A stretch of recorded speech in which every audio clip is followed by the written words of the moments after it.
How are all of you lovely people doing today? My name is John, and welcome to another wonderful zombies video.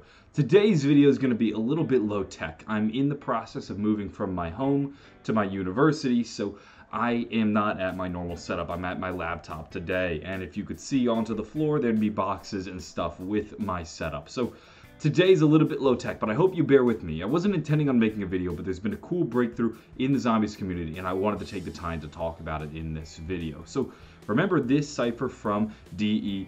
It was known as the Castle Cipher. We were unable to solve it. I've had friends who have kind of labored away at this one for a while and weren't able to make any breakthroughs. Well, that changes today because there has been a breakthrough in this cipher. So a person on the Reddit Randomiser actually was messing around with the cipher and was able to solve it. When he looked at the cipher, he noticed that there are two Z's kind of placed into the cipher, and what this made him think of was an UPCI cipher. And the way the UPCI cipher works is it's basically a double transposition cipher, and it includes two capital Z's in the middle of your cipher somewhere, and that was his first clue that it was an UPCI cipher. Once he realized that there are two Z's, and there are two Z's because there are two words in the keyword, the castle, that was the big indicator. And once we knew what kind of cipher it was, we could finally begin solving it. So he kept playing around, he kept messing with the castle cipher until he finally got the message. I cannot appear directly to you. I can only help you on your way. You guys are really making hard work of this. M.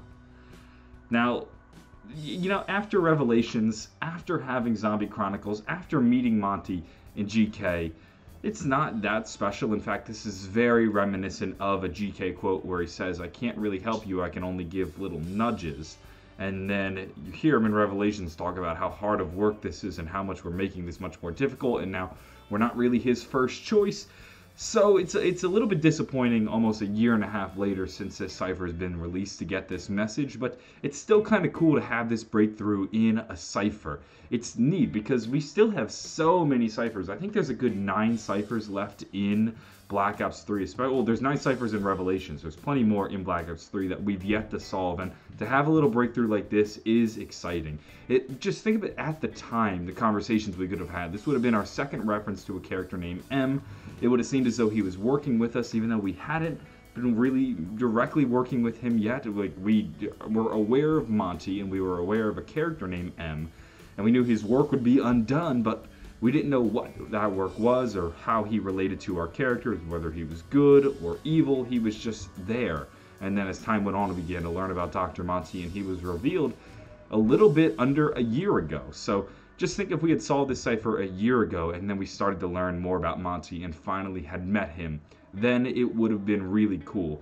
Either way, this was a great breakthrough. Congratulations to Randomiser for solving this. I'm going to put a link down into the thread where he gives you guys a reference to learn more about the UPCI cipher. He explains his methodology in solving the cipher, and all of the credit goes to him. He did an incredible job on this cipher, and it's just neat. Hopefully we can get more breakthroughs, and hopefully we can begin to solve so many more ciphers, because we have a long way to go, and there's probably a lot of really cool information hidden within some of those ciphers that will let us know what's going on in the future Black Ops series or future zombie series. Sure, this cipher doesn't have as great a payoff, and I think this was probably one of the easier ones that Jason Blundell thought we'd solve sooner, but we just didn't for whatever reason.